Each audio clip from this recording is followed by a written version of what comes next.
इस गहन चर्चा में स्वागत है। आज हम ब्रह्मांड की शायद सबसे ज्यादा रहस्यमयी और दिलचस्प चीजों में से एक की बात कर रहे हैं, ब्लैक होल।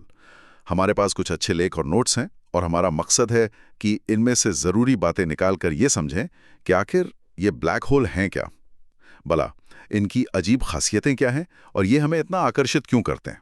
तो चलिए एक चौंकाने वाली बात से शुरू करते हैं। ब्लैक होल पूरी तरह अदृश्य होते हैं। अब सवाल यह है कि अगर दिखते ही नहीं तो भाई हमें पता कैसे चला कि ये हैं अभी? हाँ, ये वाकई एक बड़ा सवाल है। आप सही कह रहे हैं, हम उन्हें सीधे नहीं देख सकते। उनका गुरुत्वाकर्षण इतना जबरदस्त है कि रोशनी तक बाहर नहीं आ पाती। तो फिर पता कैसे चले? असल में हम एक तरह से जासूसों की तरह काम करते हैं। हम सीधे अपराधी को नहीं बल्कि उसके छोड़े सुरागों को देखते हैं।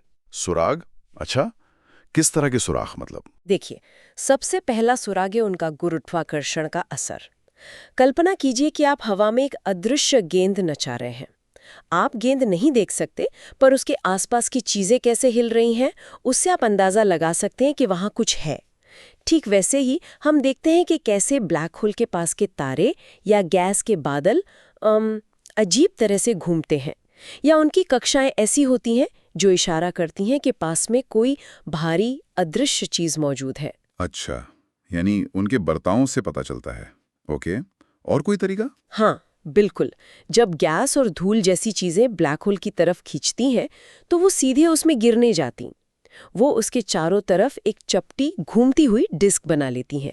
इसे कहते हैं एक्रीशन डिस्क। Accretion disc? हाँ, इस डिस्क में पदार्थ इतनी तेजी से घूमता है और आपस में रगड़ खाता है कि वो बहुत ज्यादा गर्म हो जाता है, मतलब लाखों डिग्री सेल्सियस तक।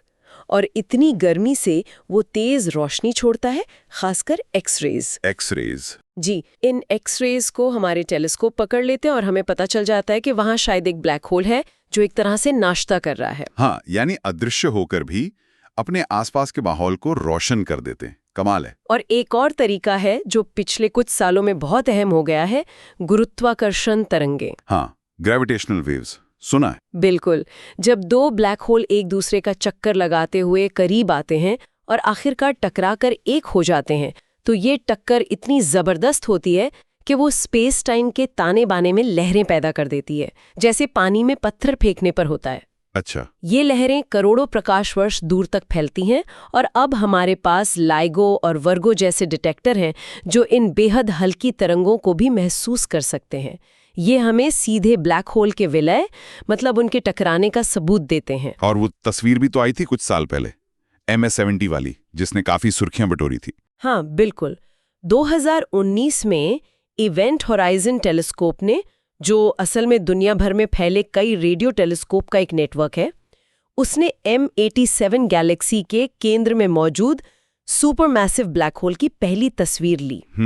अब ये सीधे ब्लैक होल की तस्वीर नहीं थी, क्योंकि वो तो काला है जी, बल्कि ये उसके इवेंट होराइजन के ठीक बाहर मौजूद बेहद गर्म गैस की चमकदार रिंग, या कह ले छाया, उसकी तस्वीर थी। अच्छा, उसकी छाया की तस्वीर। हाँ, ये उस अदृश्य चीज का सबसे ठोस दृश्य प्रमाण था जो हमें मिला है। समझ गया। तो हम उन्हें देख नहीं सकते, पर उनके असर से, उनकी छोड़ी गर्मी से या उनके टकराने की आहट से पहचान लेते हैं। पर अगर बुनियादी तौर पर पूछें तो ब्लैक होल है क्या चीज? देखिए, आसान भाषा में कहें तो ये स्पेस टाइम का एक ऐसा हिस्सा है, स्पेस और टाइम का जो ताना बाना है, जहां गुरुत्वाकर्षण इतना ज्यादा मजबूत हो गया है कि वहां से कुछ भी बाहर नहीं निकल सकता, रोशनी भी नहीं, कुछ भी नहीं। कुछ भी नहीं। ये आमतौर पे तब बनते हैं जब कोई बहुत बड़ा तारा, हमारे सूरज से कई गुना बड़ा, अपना सारा ईंधन जला चुका होता है और फिर अपने ही वजन के नीचे दबकर पूरी तरह पिचक जाता है, कोलैप्स हो जाता है। उसका सारा पदार्थ एक बहुत ही छोटी सी जगह में सिमट जाता है। और इसकी बनावट कैसी होती है? क्या इसके कुछ हिस्से होते हैं, जैसे आपने इवेंट होराइजन कहा? हाँ, इसके मुख्य रूप से 3 हिस्से माने जाते हैं। पहला है सिंगुलैरिटी। ये ब्लैक होल का बिल्कुल केंद्र है। यहाँ पे तारे का सारा पदार्थ सिमटकर एक बिंदु बन जाता है जिसका घनत्व अनंत, मतलब इन्फिनिट माना जाता है। अनंत घनत्व? ये सोचना भी मुश्किल है। बिल्कुल, ये वो जगह है जहां भौतिकी के हमारे जाने पहचाने नियम जैसे आइंस्टाइन का सिद्धांत वो काम करना बंद कर देते हैं। ये अब भी एक बड़ा रहस्य है कि वहां असल में क्या होता है। और दूसरा हिस्सा? दूसरा है इवेंट होराइजन। ये सिंगुलैरिटी के चारों ओर एक अदृश्य गोलाकार सीमा है। इसे आप पॉइंट ऑफ नो रिटर्न कह सकते हैं, बिना वापसी का बिंदु। अच्छा। अगर कोई चीज, यहाँ तक कि रोशनी की किरण भी इस सीमा को पार करके अंदर चली जाए तो वो फिर कभी बाहर नहीं आ सकती। गुरुत्वाकर्षण यहाँ इतना शक्तिशाली हो जाता है। यानी एक ऐसी लक्ष्मण रेखा जिसे पार किया तो वापसी नामुमकिन, प्रकाश के लिए भी। बिल्कुल सही समझा, एकदम वही। और तीसरा हिस्सा है एक्रीशन डिस्क, जिसका जिक्र हमने पहले किया था। हाँ, वो चमकने वाली डिस्क। हाँ, वो घूमता हुआ गर्म गैस और धूल का छल्ला जो ब्लैक होल में गिरने से ठीक पहले उसके चारों ओर बन जाता है और जिससे एक्स रे निकलती हैं। हालांकि हर ब्लैक होल के पास ये डिस्क हो जरूरी नहीं, पर जिनके पास होती है वो उन्हें खोजने में हमारी मदद करती है। ये सब सुनने में बहुत ही अजीब लगता है। अच्छा, एक आम धारणा है, मैंने भी सुना है कि ब्लैक होल अंतरिक्ष के वैक्यूम क्लीनर की तरह होते हैं, जो अपने आसपास की हर चीज को अंधाधुंध खींच लेते हैं। क्या इसमें सच्चाई है? ये शायद ब्लैक होल के बारे में सबसे बड़ा मिथक है। वो वैक्यूम क्लीनर की तरह चीजों को चूसते नहीं हैं। अच्छा। उनका गुरुत्वाकर्षण बहुत शक्तिशाली होता है, ये सच है, लेकिन वो असर केवल उनके बहुत नज़दीक, खासकर इवेंट होराइजन के पास ही खतरनाक होता है। उससे दूर उनका बर्ताव किसी भी दूसरी उतनी ही भारी चीज जैसा ही होता है। इसे थोड़ा और समझाएंगी, मतलब उदाहरण देकर? जरूर। सोचिए, अगर किसी जादुई तरीके से हम अपने सूरज को हटा दें, ठीक है, और उसकी जगह ठीक उतने ही वजन का, उतने ही मास का एक ब्लैक होल रख दे, ओके, तो क्या होगा? क्या पृथ्वी और बाकी ग्रह उसमें खिंच जाएंगे? हाँ, यही लगता है। नहीं, ऐसा नहीं होगा। पृथ्वी और बाकी ग्रह उस ब्लैक होल का चक्कर वैसे ही लगाते रहेंगे जैसे वो अभी सूरज का लगा रहे हैं। सच में? हाँ, फर्क सिर्फ इतना होगा कि हमें सूरज की रोशनी और गर्मी नहीं मिलेगी, जिससे यहाँ जीवन खत्म हो जाएगा, लेकिन ग्रह अपनी कक्षा में बने रहेंगे। ब्लैक होल में गिरने के लिए आपको उसके बहुत बहुत पास जाना होगा, इवेंट होराइजन के करीब। अच्छा, तो ये मिथक वाकई गलत है। उनका गुरुत्वाकर्षण शक्तिशाली तो है, पर सिर्फ नजदीक जाने पर ही वो खतरनाक बनता है। लेकिन अगर कोई चीज उनके बहुत नजदीक पहुंची जाए तो? मैंने एक शब्द सुना है, स्पैगेटिफिकेशन। सुनने में ही अजीब है और डरावना भी। ये क्या होता है? हाँ, स्पैगेटिफिकेशन शब्द सुनने में भली मजेदार लगे, पर ये एक बहुत ही वास्तविक और भयानक प्रक्रिया का नाम है। ये तब होता है जब कोई चीज, मान लीजिए कोई अंतरिक्ष यात्री या कोई तारा, ब्लैक होल के इवेंट होराइजन के बहुत करीब पहुंच जाता है। तो क्या होता है उस चीज के साथ? नूडल की तरह? कुछ वैसा ही होता। यह है कि ब्लैक होल का गुरुत्वाकर्षण खिंचाव उस चीज के उस हिस्से पर जो ब्लैक होल के ज्यादा करीब है, जैसे अगर कोई इंसान पैरों के बल गिर रहा हो तो उसके पैर, हाँ, उन पर खिंचाव बहुत ज्यादा होता है, जबकि उसके दूर वाले हिस्से जैसे सिर पर खिंचाव थोड़ा कम होता है। अच्छा, खिंचाव में फर्क। हाँ, गुरुत्वाकर्षण के इस फर्क को टाइडल फोर्स या ज्वारीय बल कहते हैं। ब्लैक होल के पास ये फर्क इतना ज्यादा हो जाता है कि वो चीज लंबाई में खिंचने लगती है और चौड़ाई में पिचकने लगती है, ठीक वैसे ही जैसे आप स्पेगेटी नूडल को खींचते हैं। अरे बाप रे! इसीलिए वैज्ञानिक इसे स्पेगेटिफिकेशन कहते हैं। वो चीज सचमुच एक लंबे पतले धागे की तरह खिंचकर टूट जाती है। उफ, स्पेगेटी की तरह खिंच जाना, ये कल्पना भी डरावनी है। तो ये इतने शक्तिशाली और विचित्र होते हैं, पर क्या ये सब एक जैसे ही होते हैं या इनमें भी अलग अलग तरह के ब्लैक होल होते हैं साइज वाइज? नहीं, ये एक जैसे नहीं होते। स्रोतों के मुताबिक ब्लैक होल मुख्य रूप से अपने वजन, मतलब द्रव्यमान के आधार पर अलग अलग श्रेणियों में आते हैं। सबसे आम है stellar mass black hole. Stellar mass? हाँ, ये तब बनते हैं जब कोई बड़ा तारा फटता है, सुपरनोवा होता है और उसका कोर अपने ही गुरुत्वाकर्षण से ढह जाता है। इनका वजन आमतौर पर हमारे सूरज से 3 गुना से लेकर कह लीजिए 20 गुना तक हो सकता है। अच्छा, 3 से 20 गुना? हाँ, हमारी अपनी आकाशगंगा मिल्की वे में ही ऐसे लाखों ब्लैक होल बिखरे हो सकते हैं। फिर आते हैं असली दैत्य, super massive black hole. Super massive, नाम से ही लग रहा है। बिल्कुल, जैसा कि नाम से ही जाहिर है, ये भीमकाय होते हैं। इनका वजन हमारे सूरज से लाखों या अरबों गुना ज्यादा होता है। अरबों गुना? हाँ, ये ज्यादातर बड़ी आकाशगंगाओं के बिल्कुल केंद्र में पाए जाते हैं, जिसमें हमारी मिल्की वे भी शामिल है। हमारी गैलेक्सी के केंद्र में जो है उसे सैजिटेरियस ए कहते हैं। सैजिटेरियस है, हाँ सुना है। वो सूरज से करीब 40 लाख गुना भारी है। और M87 गैलेक्सी वाला जिसकी तस्वीर ली गई थी, हाँ? वो तो सूरज से 6.5 अरब गुना भारी है। सोचिए जरा। 6.5 अरब, अविश्वसनीय। ये कैसे बनते इतने बड़े? ये अभी पूरी तरह साफ नहीं है।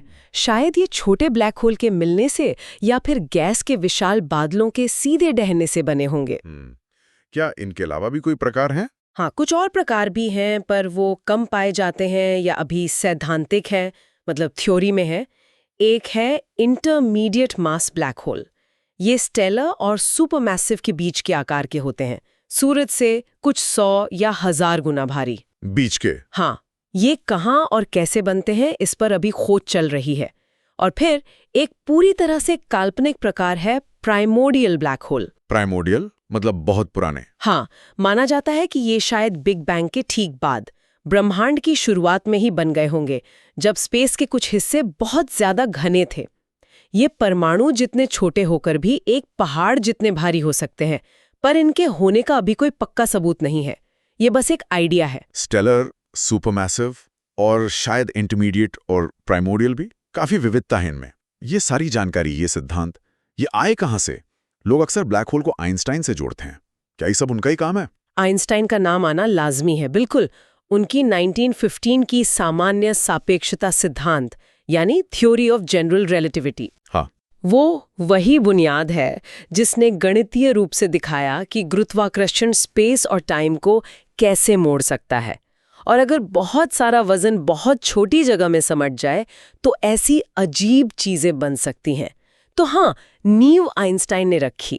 लेकिन क्या उन्होंने ही ब्लैक होल की भविष्यवाणी की थी या सोचा था कि ये सच में होंगे? दिलचस्प बात यह है कि आइंस्टाइन खुद इस विचार से बहुत सहज नहीं थे कि प्रकृति में ऐसी चीजें सचमुच बन सकती हैं। जिस व्यक्ति ने सबसे पहले आइंस्टाइन के समीकरणों का एक हल निकाला, जो एक ब्लैक होल मतलब बिना घूमने वाले ब्लैक होल का सटीक वर्णन करता था, जिसमें सिंगुलैरिटी और इवेंट होराइजन जैसी चीजें शामिल थीं, वो थे जर्मन भौतिक विज्ञानी कार्ल श्वार्ज़चाइल्ड। श्वार्ज़चाइल्ड? हाँ, और उन्होंने ये काम 1916 में किया, आइंस्टाइन का पेपर आने के कुछ ही महीनों बाद, और वो भी पहले विश्व युद्ध के मोर्चे पर रहते हुए। युद्ध के मोर्चे पर? कमाल है। और बाद में किन लोगों ने इसे आगे बढ़ाया? आपने हॉकिंग का भी नाम लिया था। हाँ, श्वार्ज़चाइल्ड के बाद कई और वैज्ञानिकों ने योगदान दिया। भारत के सुब्रमण्यम चंद्रशेखर ने बताया कि तारों के ढहने की एक सीमा होती है जिसके पार वो ब्लैक होल बन सकते हैं। रॉय केर ने घूमने वाले ब्लैक होल का गणितीय हल खोजा, जो ज्यादातर ब्लैक होल असल में होते हैं। रॉजर पेनरोज ने साबित किया कि सिंगुलैरिटी बनना सापेक्षता सिद्धांत का एक अनिवार्य नतीजा है, जिसके लिए उन्हें नोबेल पुरस्कार भी मिला। और फिर बेशक स्टीफन हॉकिंग का नाम आता है। उनका काम ब्लैक होल की हमारी समझ में क्रांतिकारी बदलाव लाया। हाँ, स्टीफन हॉकिंग। आपने पहले जिक्र किया था हॉकिंग रेडिएशन का। इसका मतलब है कि ब्लैक होल से कुछ बाहर भी आता है। मुझे लगा था उनसे कुछ भी नहीं निकल सकता। तो क्या वो हमेशा के लिए नहीं रहते? ये स्टीफन हॉकिंग की सबसे प्रसिद्ध और गहरी खोजों में से एक है। उन्होंने दिखाया कि जब हम ब्लैक होल के इवेंट होराइजन के पास क्वांटम फिजिक्स के नियमों को लागू करते हैं, जो बहुत छोटी चीजों का विज्ञान है, तो कुछ हैरान करने वाला होता है। आसान भाषा में कहें तो क्वांटम प्रभावों के कारण ब्लैक होल असल में पूरी तरह काले नहीं होते। अच्छा। वे बहुत बहुत धीमी गति से ऊर्जा खोते रहते हैं, कणों के रूप में। इसी ऊर्जा को हॉकिंग रेडिएशन कहते हैं। तो इसका मतलब है कि वो धीरे धीरे खत्म हो सकते हैं, वाष्पित हो सकते हैं। सिद्धांत तो यही कहता है। ये प्रक्रिया अविश्वसनीय रूप से धीमी है, खासकर बड़े ब्लैक होल के लिए। एक आम सूरज से कुछ गुना भारी ब्लैक होल को पूरी तरह वाष्पित होने में खरबों खरबों साल लगेंगे, ब्रह्मांड की अब तक की उम्र से कहीं कहीं ज्यादा। खरबों साल? हाँ, लेकिन हाँ, सिद्धांत के अनुसार वे हमेशा के लिए नहीं हैं। वे बहुत धीरे धीरे ही सही, पर अपना वजन खोकर आखिरकार खत्म हो सकते हैं।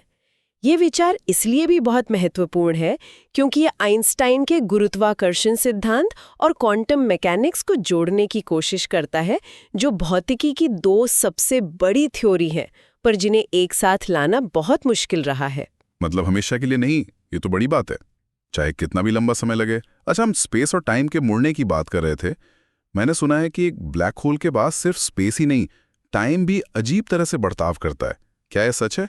क्या इससे टाइम ट्रैवल जैसी बातें जुड़ती हैं? हाँ, ये आइंस्टाइन के सिद्धांत का एक और हैरान करने वाला नतीजा है। गुरुत्वाकर्षण समय की रफ्तार को भी धीमा कर देता है। जहां गुरुत्वाकर्षण ज्यादा मजबूत होता है, वहां समय धीरे बीतता है। समय धीरे बीतता है? हाँ, ब्लैक होल के इवेंट होराइजन के पास गुरुत्वाकर्षण बेहद शक्तिशाली होता है, इसलिए वहां समय बहुत ज्यादा धीमा हो जाता है। इसे समय विकृति या टाइम डायलेशन कहते हैं। ये सुनने में किसी साइंस फिक्शन फिल्म जैसा लगता है। पर ये वास्तविक है। कल्पना कीजिए, आप एक सुरक्षित दूरी से एक घड़ी को ब्लैक होल में गिरते हुए देख रहे हैं। ठीक है। जैसे जैसे वो घड़ी इवेंट होराइजन के करीब जाएगी, आपको उसकी सुइयां धीमी और धीमी चलती हुई दिखाई देंगी। वो आपको कभी भी इवेंट होराइजन को पार करती हुई नहीं दिखेगी, बस धीमी होकर जैसे जम सी जाएगी और धुंधली पड़ जाएगी। जम जाएगी? हाँ, बाहर से देखने वाले के लिए। जबकि उस घड़ी के लिए, अगर वो महसूस कर पाती, समय सामान्य रूप से ही बीतेगा जब तक कि वो खैर स्पिगेटिफाई ना हो जाए। ये एक वास्तविक टाइम वॉर्प है। वाह! और वो वॉर्म होल या दूसरे ब्रह्मांडों से जुड़ने वाली बातें, क्या उनमें कोई सच्चाई है? फिल्मों में दिखाते हैं। देखिए, ये विचार ब्लैक होल के गणितीय मॉडलों से निकलते हैं। कुछ थियरी ये संभावना जताती हैं कि शायद घूमते हुए ब्लैक होल स्पेस टाइम में सुरंगें या शॉर्टकट बना सकते हैं। Wormhole? हाँ, जिन्हें वॉर्म होल कहते हैं, जो शायद ब्रह्मांड के किसी दूसरे हिस्से या किसी दूसरे ब्रह्मांड से जुड़ते हों। लेकिन जोर देने वाली बात यह है कि ये अभी सिर्फ गणितीय संभावनाएं हैं, बहुत ज्यादा सैद्धांतिक। अच्छा, सिर्फ थियरी? हाँ, हमारे पास ना तो इसका कोई सबूत है कि वॉर्म होल्स मौजूद हैं, ना ही ये पता है कि अगर हैं भी तो क्या वो स्थिर होंगे या उनमें से यात्रा करना संभव होगा। फिलहाल ये अटकलें ज्यादा हैं, विज्ञान कम। समझ गया। तो कुल मिलाकर देखें तो ब्लैक होल अंतरिक्ष के वैक्यूम क्लीनर तो कतई नहीं है। ये अलग अलग आकार के होते हैं, सूरज से कुछ गुना भारी स्टेलर से लेकर अरबों गुना भारी सुपर मैसिव तक। ये स्पेस और टाइम को अपने आसपास ऐसे मोड़ देते हैं कि वहां समय धीमा हो जाता है और नजदीक जाने वाली चीजें स्पेगेटी की तरह खिंच जाती हैं। उफ! और शायद अरबों खरबों साल बाद हॉकिंग रेडिएशन के कारण वे खत्म भी हो सकते हैं। और सबसे बड़ी बात, हमने M87 गैलेक्सी में एक छाया की तस्वीर भी ले ली है। वो 2019 की तस्वीर वाकई एक मील का पत्थर थी। बिल्कुल सही कहा आपने। हमने बहुत कुछ जान लिया है, खासकर गुरुत्वाकर्षण तरंगों की खोज और इवेंट होराइजन टेलीस्कोप जैसी तकनीकों से। लेकिन सच तो ये है कि रहस्य अब भी बहुत गहरे हैं। इवेंट होराइजन के अंदर असल में क्या होता है? सिंगुलैरिटी की असली प्रकृति क्या है? क्या वो सचमुच अनंत घनत्व का बिंदु या वहां क्वांटम गुरुत्वाकर्षण की कोई नई थ्योरी काम करती है? क्या जानकारी ब्लैक होल में हमेशा के लिए खो जाती है? ये कुछ बड़े सवाल हैं जिनके जवाब अभी बाकी हैं। ब्लैक होल लगातार हमारी भौतिकी की समझ को चुनौती देते हैं और हमें ब्रह्मांड के सबसे चरम हालात को समझने के लिए उकसाते रहते हैं। और जाते जाते एक विचार सबके मन में छोड़ जाते हैं। हमने सुना कि सुपरमैसिव ब्लैक होल्स ज्यादातर बड़ी आकाशगंगाओं के केंद्र में होते हैं, हमारी अपनी मिल्की वे समेत। तो क्या यह संभव है कि ये सिर्फ वहां चुपचाप बैठे नहीं हैं? क्या ये अपनी आकाशगंगा के बनने, उसके विकास और उसकी पूरी संरचना पर असर डालते हैं? शायद उनका जबरदस्त गुरुत्वाकर्षण और उनसे निकलने वाली ऊर्जा नियंत्रित करती हो कि तारे कब और कितने बनेंगे या गैलेक्सी का आकार कैसा होगा। इस पर सोचा जा सकता है कि ब्रह्मांड की ये सबसे अजीब और चरम पिंड शायद कहानी के फुटनोट न होकर उसके मुख्य किरदारों में से हों।